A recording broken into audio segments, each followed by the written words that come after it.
Good evening, everyone. Our devotions and topic for today is from the book of Esther, chapter 3, verse 1 to 6. Sabi dito, after these things did King Ahasuerus promote Haman the son of Hammedatha the Agagite, and advanced him and set his seat above all the friends that were with him. And all the king's servants that were in the king's gate bowed and reverenced Haman, for the king had so commanded concerning him. But Mordecai bowed not, nor did him reverence. Then the king's servants which were in the king's gate said unto Mordecai, Why transgressest thou the king's commandment? Now it came to pass, when they spake daily unto him, and he hearkened not unto them, that they told Haman to see whether Mordecai's matter would stand, for he had told them that he was a Jew. And when Haman saw that Mordecai bowed not, nor did him reverence, then was Haman full of wrath, and he thought scorn to lay hands on Mordecai alone, for they had showed him the people of Mordecai. Wherefore Haman sought to destroy all the Jews that were throughout the whole kingdom of Ahasuerus, even the people of Mordecai. So, ito po, during the time of Mordecai, siya yung ginagamit na bilang catalyst ng Diyos. Siya yung pinapamuhay niya bilang Kristiyano. At kahit naman sa mga tao, ginagamit ng Diyos para mapangyari yung kanyang kalooban. Kahit sa kahit kaninong apostol at hari ay ginamit ng Diyos ng higit pa sa hindi mananampalataya, at lahat yon ay ginuhubog ng ang sangkatauhan para maging body of Christ. Ginagamit niya, maging instrument, maging kumbaga yung Christianity sa kasaysayan ng sangkatauhan at development ng bawat tao. Merong papel, merong purpose, at kaya nagkakaroon tayo ng purpose sa buhay dahil kung ano man yung nung panahon ng empire, kasi normal yung slavery, yung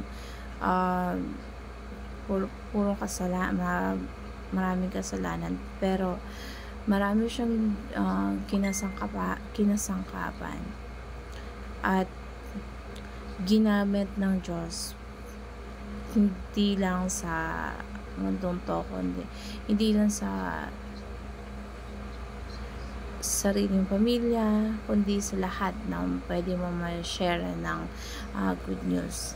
So, si King Xerxes noong panahon na yon, napakalawak ng kanyang kaharian mula India, Ethiopia, hanggang halos Asia, sa nasakupan ng kanyang kaharian, hanggang parte ng Africa. So, napakadaming probinsya na kanyang sakop, pero siya yung iniangat ng kanyang kumbaga siya yung nuwarang hari noon, at lahat ng royal officials lumuluod at sumasunod sa kanya. Nagbabawod down talaga. So, si Mordecai, nung nakita niyang nasa posisyon si Haman, sabi niya, hindi siya lumuluhod kay Haman. So, si Mordecai kasi, bilang isa siyang Christian noon, na panahon na yon, ipinapamuhay yung pagiging Kristiyano. Lahat ng tao lumulubog kay Haman, pero hindi siya sumusunod sa utos ng ari. Kaya sinubong siya ng mga sundalo kay Haman. At bilang principal ng kanyang sinusunod. Ang masusunod sa kanyang buhay ay si Lord. Hindi ka, kung si Mordecai naubuhay sa panahon natin ngayon, isa siyang Kristiyano na namuhay sa Diyos, na talagang matuwid, na loyal siya sa Diyos. Kasi loyal siya sa Diyos lamang, at bawat isa sa atin ay merong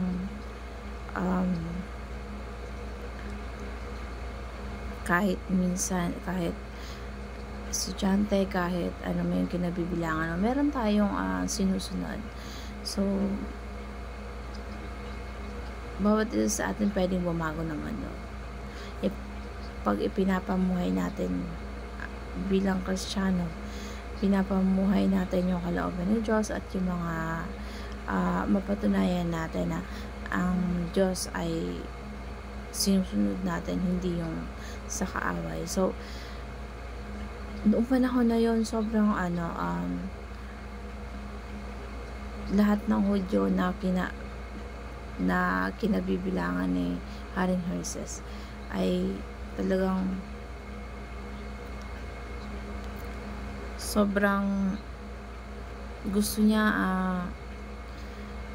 patayin lahat, walang matira. At yung kagustuhan ni Haman, sobrang na sa kanila, yung parang sakal na sila dahil sa pamamahala. At talagang inaano niya yung mga Hudyo na nasasakupan sa probinsya, na yun ay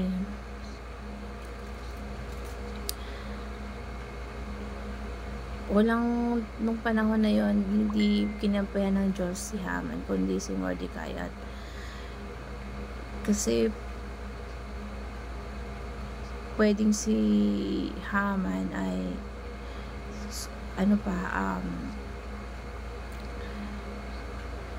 yung kaya yung ginawa dito ni Mordecai,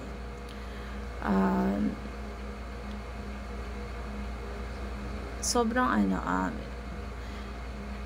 may impact, kasi pinatay siya noon kasi nagkaroon ng purge. Merong isang araw na ipupurge yung lahat ng mga Hudyo, papatayin. At kapag ikaw galit ka sa kapitbahay ng Hudyo, pwede mong patayin. At yun yung legal noon, ng araw na yon.